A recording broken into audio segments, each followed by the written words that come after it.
आज हम एक जिस टॉपिक पे चर्चा करने वाले हैं वो बहुत ज़्यादा ही इम्पोर्टेंट टॉपिक है, क्योंकि ये भी एक समाज से संबंधित एक टॉपिक है।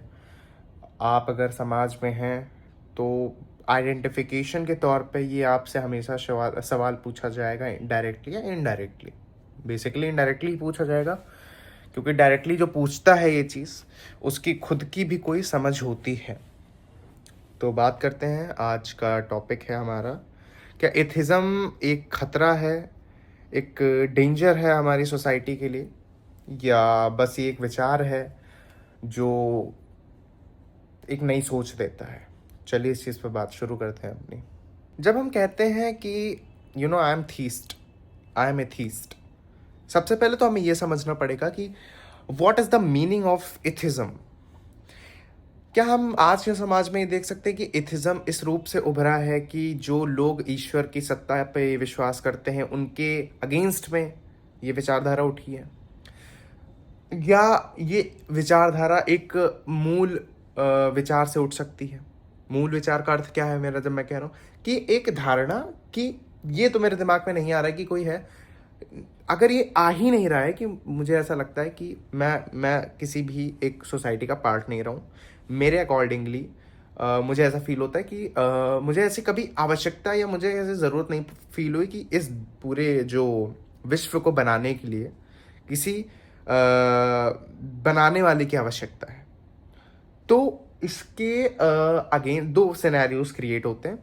या तो आप एथीस्ट तब है जब आप किसी के खिलाफ हो रहे हैं, किसी इन द सेंस की रिलीजियस बिलीफ्स, या बेसिकली आप ईश्वर की सत्ता के अगेंस्ट में हो, तो आप एक एथीस्ट हो। और या तो आप ये मूल विचार हैं कि मुझे ऐसा लगता है कि कोई क्रिएटर नहीं है। और ये जो पहला वाला है, ये आज ज़्यादा है, आज के समय पे अगर हम आज के समाज में देखें तो ये चीज़ बहुत ज़्यादा है। क्या है एथिज़्म? एथिज़्म ये कहता है कि हम किसी ईश्वर पे नहीं विश्वास कर रखेंगे, हम किसी परम सत्ता पे नहीं विश्वास रखेंगे, बेसिकली हम किसी क्रिएटर पे नहीं विश्वास करेंगे। आपको नहीं लगता कि ये विचार कितना ज़्यादा एब्सर्ड भी है, लेकिन चिंता चिंता करने वाली इस चीज़ पे, चिंता मतलब इन द सेंस, अगर इस पे हम एक आई वुड से बात करें तो हम इस कंक्लूजन पे फैक्चुअली पहुंच सकते हैं कि हो सकता है कोई क्रिएटर ना हो। और कहीं ना कहीं ये बात सच है, लेकिन हम नहीं विश्वास करेंगे क्योंकि हमारे बिलीफ सिस्टम को एक बहुत ज़्यादा तगड़ी चोट पहुंचेगी, बहुत ज़्यादा।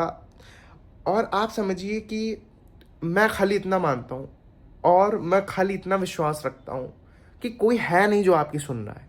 ये आपकी मनुष्य की कल्पना है, कोई नहीं है जो सुन रहा है आपकी, कोई नहीं है जो आपके चीज़ों को देख रहा है। जब ये भाव आता है तब आदमी अपनी जिम्मेदारी खुद लेता है।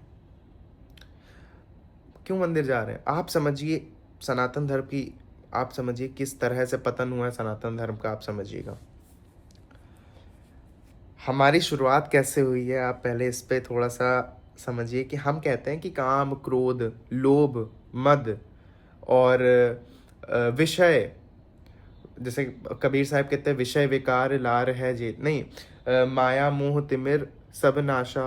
और ये वारी जाऊँ मैं भजन में आता है, जिसमें कहते हैं कि मतलब ये सब चीज़ें, माया मोह, ये सब मोह एक हो गई।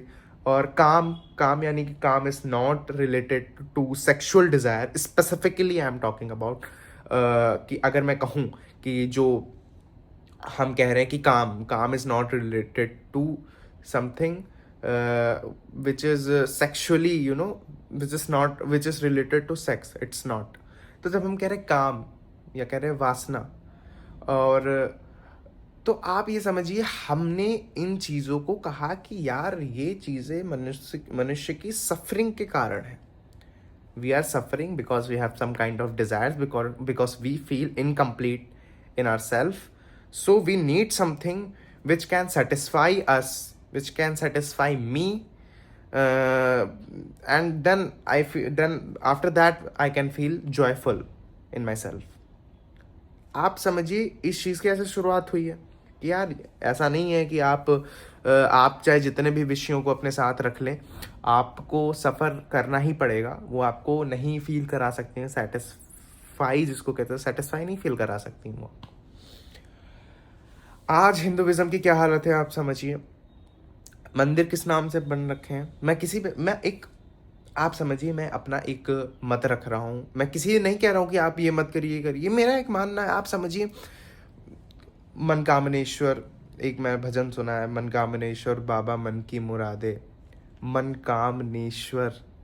हिपोक्रेसी समझिए, हिपोक्रेसी नहीं कहेगी इसमें। इसमें Hinduism itself, Hinduism is not something conscious. ये एक चीज़ है, ये एक मत है जो कुछ स्पेसिफिक सेट ऑफ लोगों के द्वारा बनाया गया है।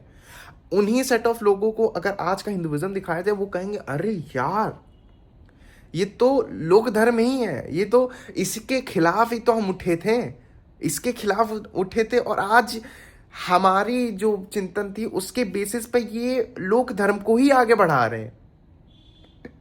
आप समझिए कि हम कहाँ पे हैं आज, हम आज कहाँ पे हैं। एक और है, ऐसे करके कई मंदिर हैं कि जो काम से रिलेटेड है, मनोकामनाएं, मनोकामनाएं पूरी करना, कि ये ऐसे ऐसे कर दो, मनोकामनाएं। आप समझ सकते हैं कि कितना पतन है, ये किस तरह का पतन है आइडियोलॉजिकली हिंदुइज्म का। नहीं, कोई खतरा नहीं है एथिज्म सोसाइटी के लिए। स्पिरिचुअलिज्म तो कभी, इसका सॉल्यूशन एक है स्पिरिचुअलिज्म, एथिज्म का सॉल्यूशन है स्पिरिचुअलिज्म।